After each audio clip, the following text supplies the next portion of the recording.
Hello Taurus, welcome to Dove and Serpent Tarot. My name is Paul.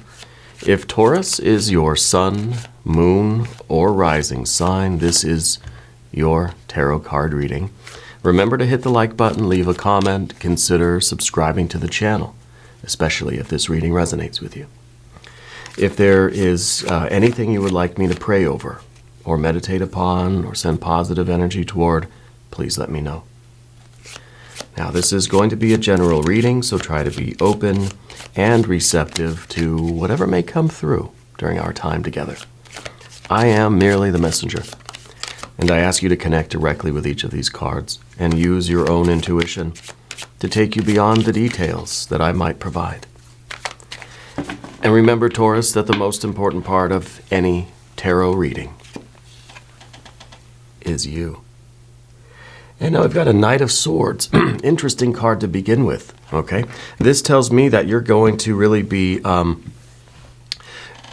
you're going to be asked to make a very quick decision, okay? And I feel like right now, maybe you've kind of been in that mode lately, okay? Where we've got this fire and air. We've got this really, you get that impulse for something and you make the decision very quickly, right?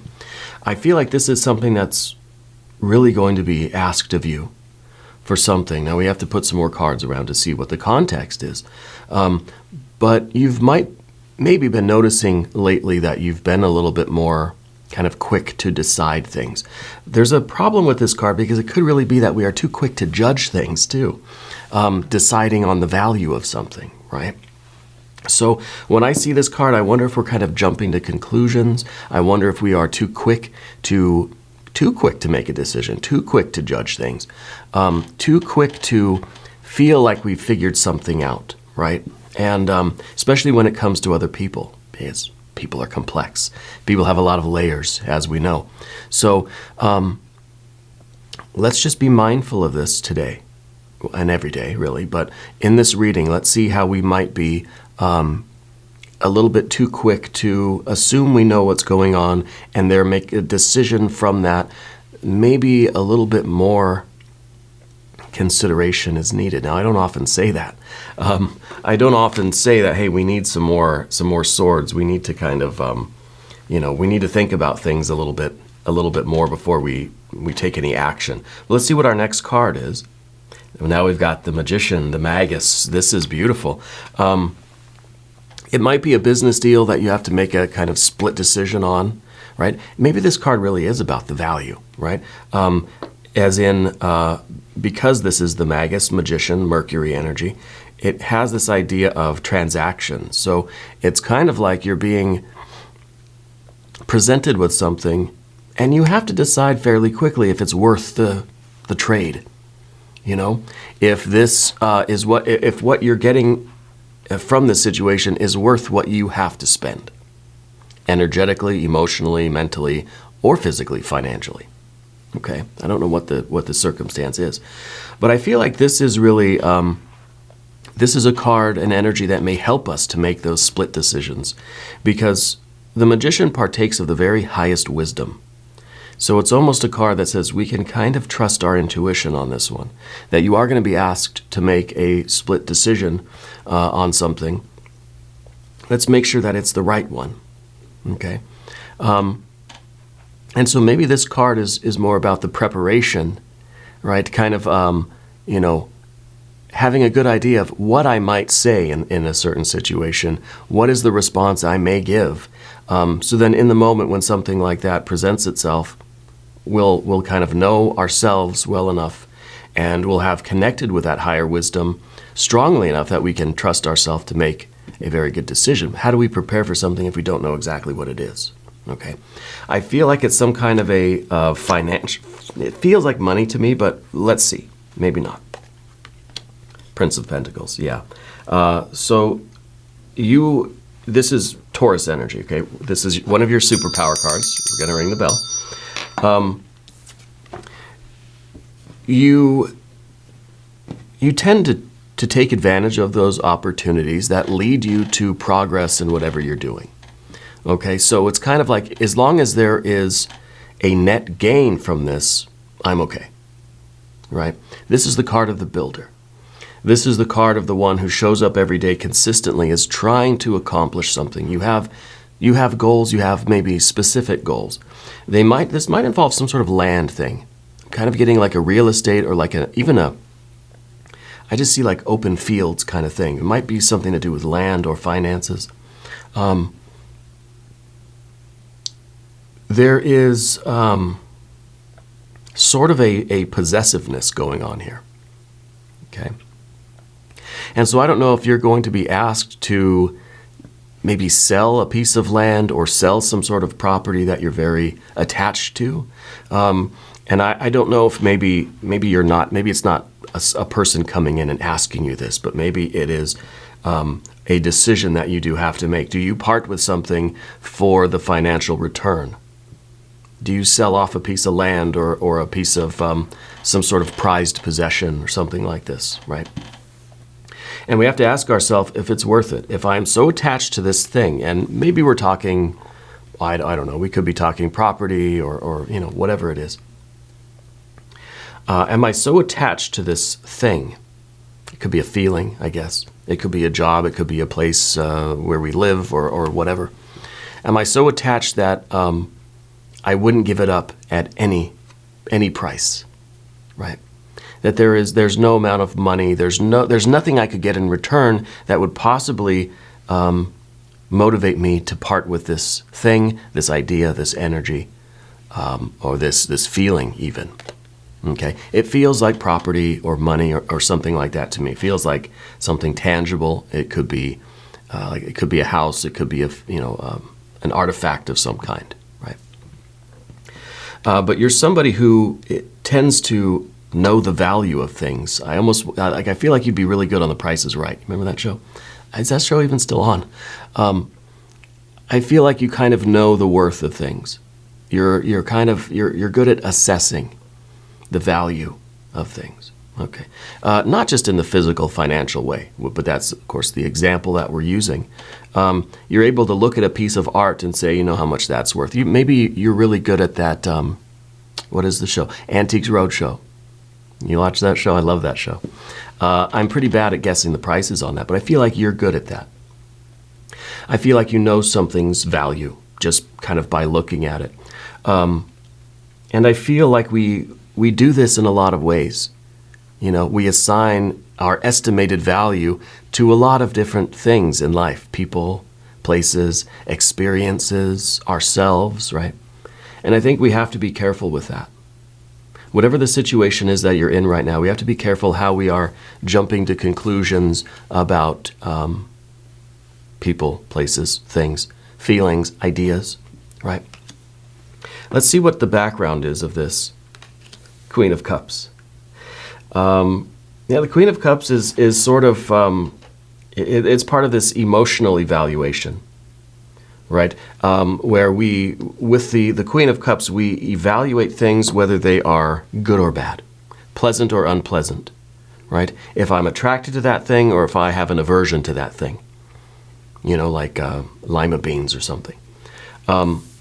And I think it really requires us to know ourselves, to know what we value. I may not like lima beans. You might. What does that say about lima beans? Are they good or are they bad? Depends on who you ask, obviously. So I think you know yourself well enough to understand what you value, what is good for you, what you find pleasurable, and what you find worth the investment, and what you don't. But that doesn't mean that it's an intrinsic value. We're not judging the lima bean as it is in itself. It's a relative thing. And I think that's very important in your life right now. Whatever's going on, it almost requires us to suspend our judgment or suspend our evaluation. And really, it could be that you're presented with an opportunity or with something, maybe it's a person that it's coming from a person that you just have an aversion to, right?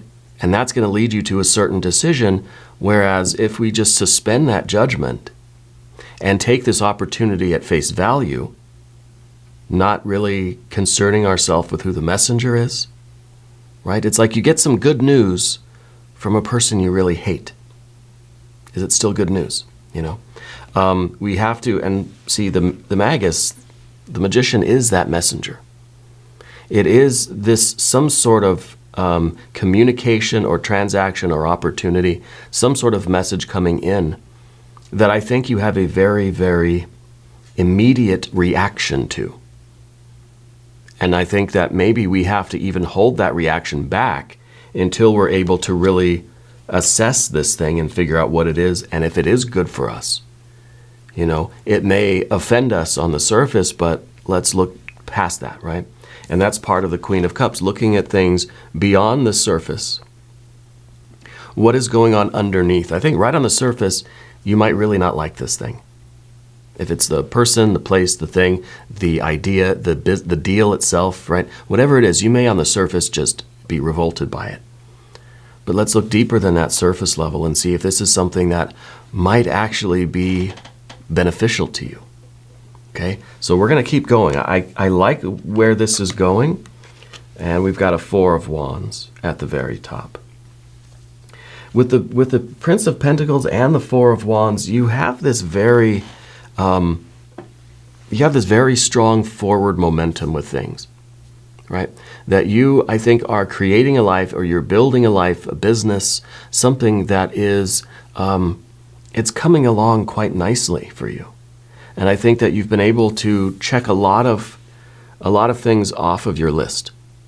Okay, I think that you understand that this is an incremental thing, that this is not just a one big leap towards success, that your happiness is kind of built, one step at a time. And that's part of this very consistent Taurus builder energy that we have, which is your superpower, right? But at the same time, we want to surround ourselves with the rewards of that work. So I feel like you have these incremental gains and you taste the rewards. You keep pushing forward and you taste the rewards. It kind of keeps us motivated, keeps us nourished, right? I kind of look at this as the campfire at night. We'll build up a campfire, we'll eat something, and we'll sleep right here on the dirt looking up at the stars, and then tomorrow we'll continue our journey. We have to take those rests in order to obviously rest from the work we did from the previous day's journey, to nourish our bodies and restore our bodies, but also that looking up at the stars, and having that kind of mystical, magical, spiritual experience while we sleep, and then the next morning we kind of wake up with this renewed vigor, with this renewed aspiration. So for you, I believe that your work comes in cycles, and I also believe that you require those kinds of moments. You require that, not only the physical restoration, but the spiritual restoration as well, to continue on.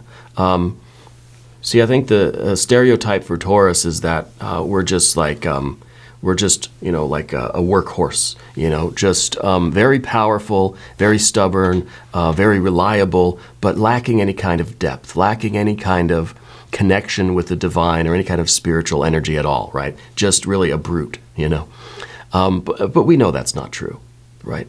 We know that we require the confirmation and the fortification from spirit, especially with the Queen of Cups, shows the depth of who you are, right? It shows the very depth of who you are. And I think that the depth of your feeling and emotion sometimes is,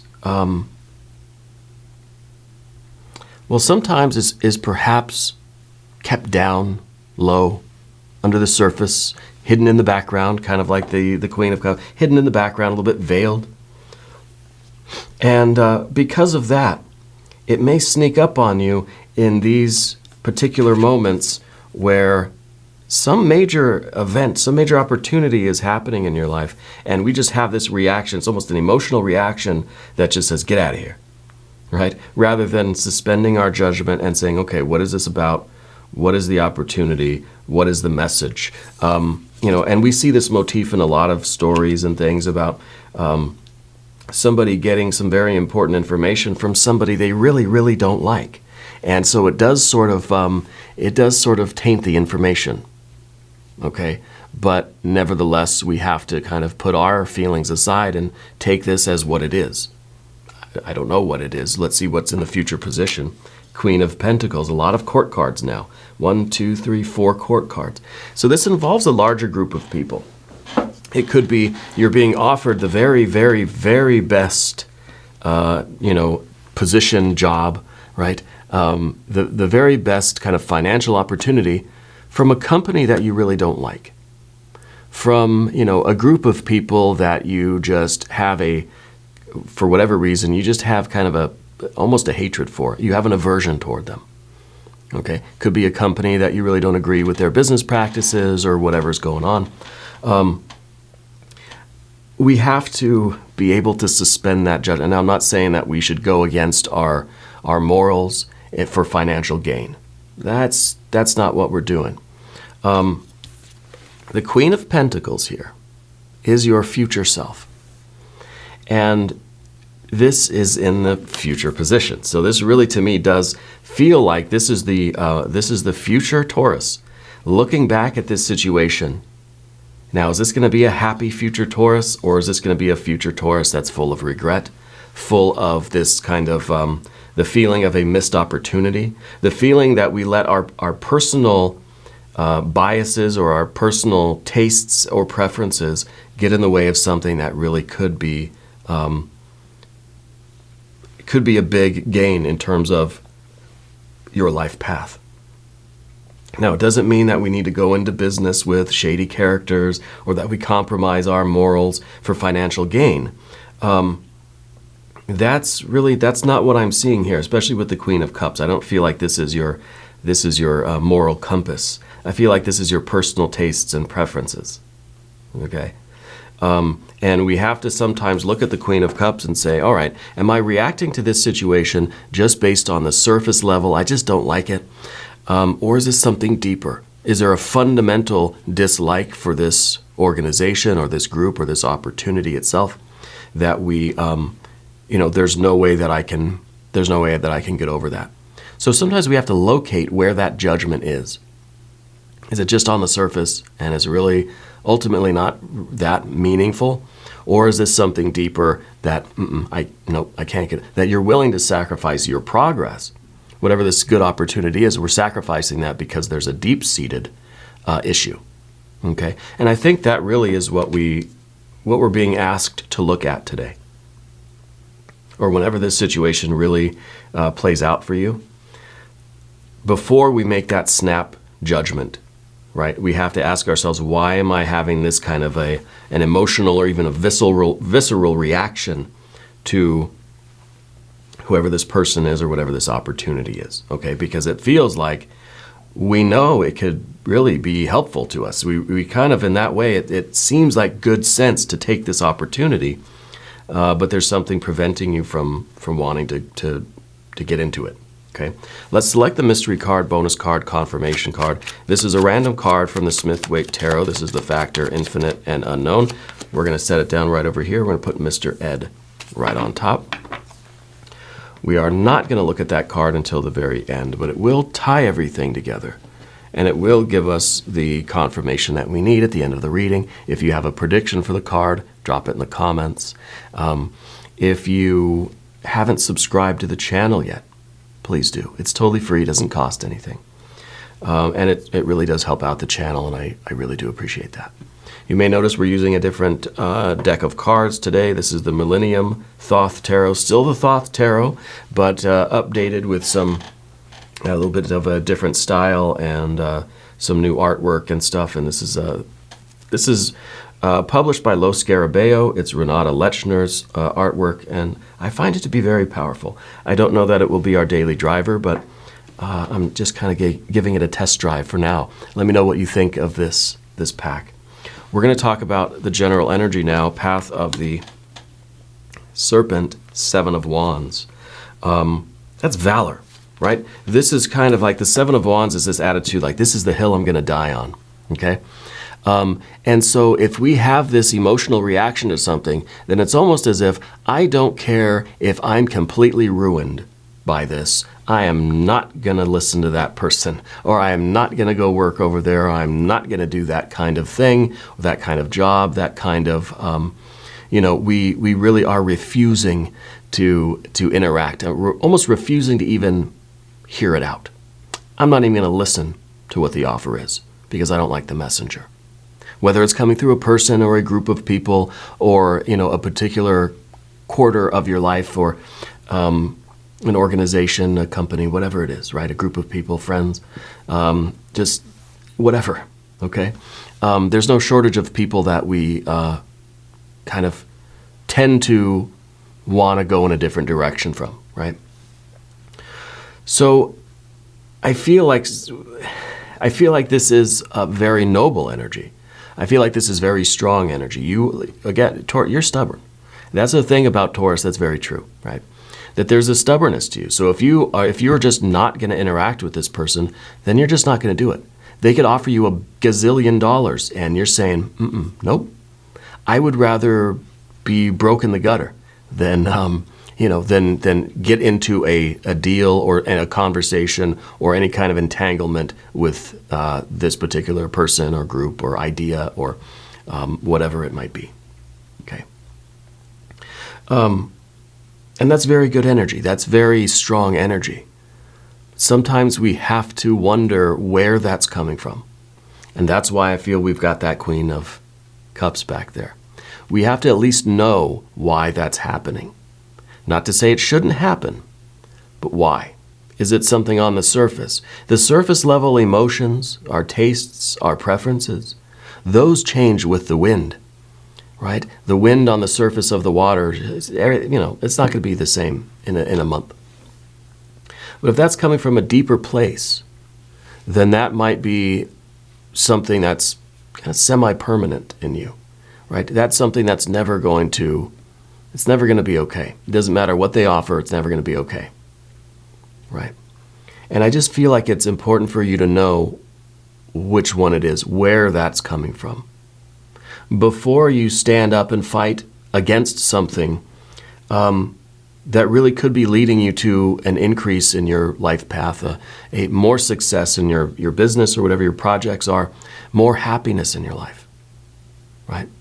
Or are you going to be happier having rejected this energy or this offer, even if it means losing progress or not getting the $1 gazillion? Maybe you'd be happy having said no. No $1 gazillion, but at least I stood up for what I believe in, and I didn't compromise, myself and interact with that thing. Or it could be the other way around, right? It could be much more. It could bring us much more happiness if we take advantage of an opportunity and have the knowledge that we overcame one of our biases or prejudices or one of our aversions. And we were able to make a choice that is ultimately better for our overall life, our long-term life, by getting over something that we kind of felt this rejection energy kind of thing now. Okay? And I don't know what's right or wrong. This isn't a reading about right or wrong. I'm merely the messenger. So I'm interested in this magician energy and what this energy, what the messenger is for you. Let's see if we get any. Oh, there's a Princess of Cups. We have the Princess and the Queen. I've got a lot of court cards here so far, right? And I almost wonder if this is sort of a family thing because, like, we've got the cups and the cups. We've got the pentacles and the pentacles. It's almost like there's a split between your practical life and your emotional life. And this emotional life might be those things that, again, it's our evaluation of everything. What we are attracted to, what we have an aversion toward. Okay? What we like, what we dislike, what we want, what we don't want. Whether something's good for us or not good for us. So it seems like there's a split between that and then, of course, that very practical, hardworking, material building up of the physical life, the business itself, the finances, the home, that sort of practical energy. Okay, there's a bit of a disconnect here, and I think it's something here with the Knight of Swords and the Magician energy that have to mitigate this. Are these feelings so strong that we're going to compromise our physical growth or well-being, our physical, the business, financial stability? Or is the water energy just not really all that meaningful at the end of the day when it really comes down to it, that we're going to do whatever we have to do to continue fortifying our life and building our life and doing that sort of thing. The Princess of Cups in the environment, I almost feel like there's somebody around you that I feel like you don't agree with. This feels like somebody who's really just kind of lost in their imagination. Someone that kind of lives a fantasy, right? And if we look at ourselves as this earth energy, very practical, I got to do, I'm going to make the practical choices at all times to, what's going to really make sense, very pragmatic. And then we get someone like this who is just living in a dream, living in a fantasy, living in their emotions maybe, right? And it very much could be that all of this is us, is you. And we have to understand whether we're sacrificing this kind of practical, pragmatic side of ourselves because we're attached to something that's a little bit more of a fantasy, a little bit more of a dream, a little bit more of kind of an ethereal feeling, right? A kind of almost a vague kind of emotion, right? So the Princess of Cups is somebody who acts on their emotions. And I feel like this is something we have to be aware of. If we are having this sudden attraction or aversion to something, and it immediately results in us behaving in a certain way. Okay, I think that's what might be going on in the world. It's something that we want to see. We want to be aware of that. We want to make sure that if we are doing that, then we're doing it intentionally, and it's not some sort of self-sabotage, right? Because we act impulsively. Anytime we get a princess, I feel like we're just kind of like, we're letting ourselves behave in such a way that maybe we do need a little bit of thoughtfulness first. We don't want every impulse to become behavior. Okay, we don't want to always act on our emotions. So we got the Star as the obstacle, right? And the Star really is something that kind of, it's this spiritual water. It's kind of air, it's kind of water, but that light, that spiritual energy is coming in. And it's illuminating everything within us. It's showing us everything about ourselves, even that stuff we don't want to look at, right? And I feel like it's good because it's really showing us what's at the depth of this Queen of Cups, what's on the surface and what's all the way through down to the bottom, so that we're able to see ourselves in kind of a more objective way even. But I think this is difficult. It's difficult for all of us. It's hard for us to see ourselves. The only way we see ourselves is in a mirror, right? i.e. with projection. So it could be that the Princess of Cups is sort of a projection. It could be that we see ourselves as being very practical, very pragmatic. What we don't realize is that we are acting emotionally. And we may feel like other people, we don't want to be in business with those people because they just act based on their emotions. They just got this weird sense of like, values, and, we're staying away from those people. And I think what the Star might be showing us is that, yeah, sometimes we project that. Sometimes I can only see myself being this practical and pragmatic person. I see other people as being impulsive, and reactive. But it's not easy for me to see that in myself unless I understand that mirror, right? Unless I allow this Star energy to illuminate what's going on within me so that I can experience it directly and I don't have to use the mirror. I don't have to see it in other people and then try to realize that, okay, that's actually me. Yeah. And see, once we have this inner illumination, the path forward is going to be a revelation. The path forward is going to be very clear. And it may be that Spirit is showing you a path forward that you kind of have that aversion to. It's kind of like lima beans, right? Spirit's showing you a path filled with lima beans, and you're saying, I don't want that. I don't like that. But there's a part of us, there's a moment, I feel like, where we accept, like, okay, I guess that's my path, you know? And it's not an easy thing. That's why this is in the position of the difficulty, the fear, the worry, the concern.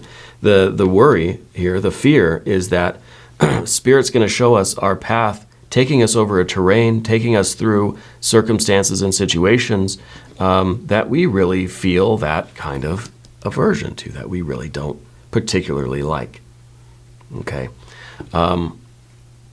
Final outcome card, Ace of Cups. Oh, that's pretty nice. I feel like the Ace of Cups is us getting to the very bottom of the Queen of Cups, figuring out what is truly important to us. Is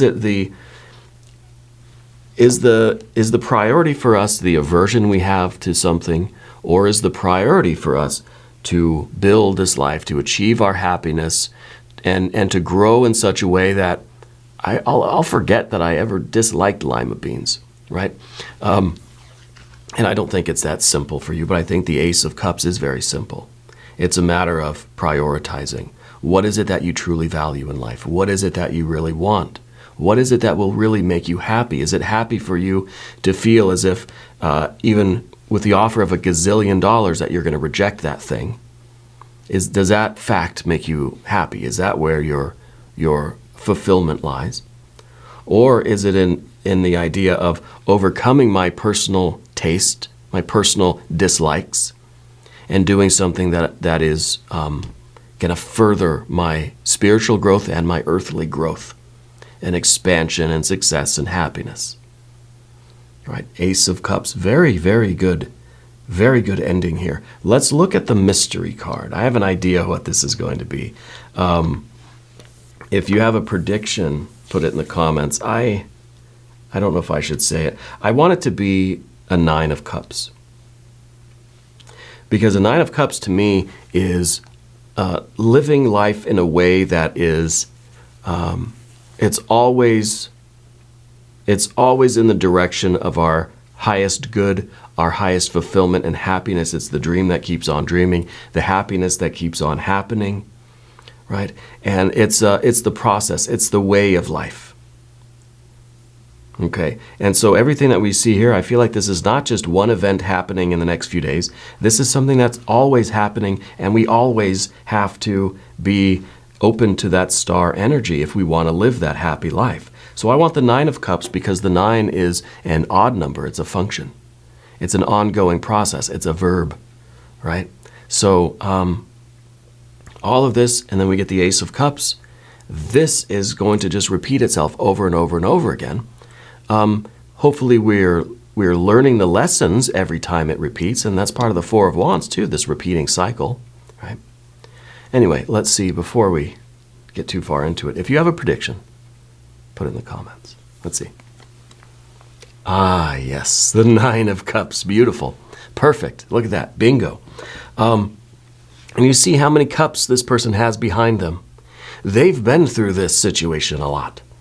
And they know that every time they do it, maybe the decision will be different, but they're always learning something about themselves, and they're striving to always make those decisions that are going to bring you this kind of multifaceted happiness and fulfillment, right? It's our physical, financial happiness, fulfillment, success, satisfaction, abundance, but it's also our mental, emotional, also our spiritual, creative, and our moral, ethical too, right? So this is the card about the ongoing process of following your bliss. If you're following your will, following your bliss, pursuing your happiness, then all of these perhaps surface level likes and dislikes, we can get over those because of the larger plan, the larger objective. Okay? This is happiness that will not stop because we're not letting our own personal preferences, our kind of human personality get in the way of that. Yeah. This is really, really good. I think very important reading. This is one that I'm going to have to go back and watch again myself, even though I don't have any Taurus placement really in my chart at all. This is something that I feel is really important for me personally, but for all of us too, you know. And we're going to do an extended reading if you want to stick around. There is a link up top. There's one down below. New readings for Taurus every Monday and Friday. But I'm here every day. You can come back, see me again tomorrow. I'm here from 6 to 8 a.m. Chicago time. If you haven't subscribed yet, please do. It is totally free. Doesn't cost anything. And leave a comment. Let me know where in the world you're watching from, especially if this is your first time here. I want to welcome you. I want you all to know that you're the most important part of Dove and Serpent Tarot. I thank you, and I love you, and we're all in this together.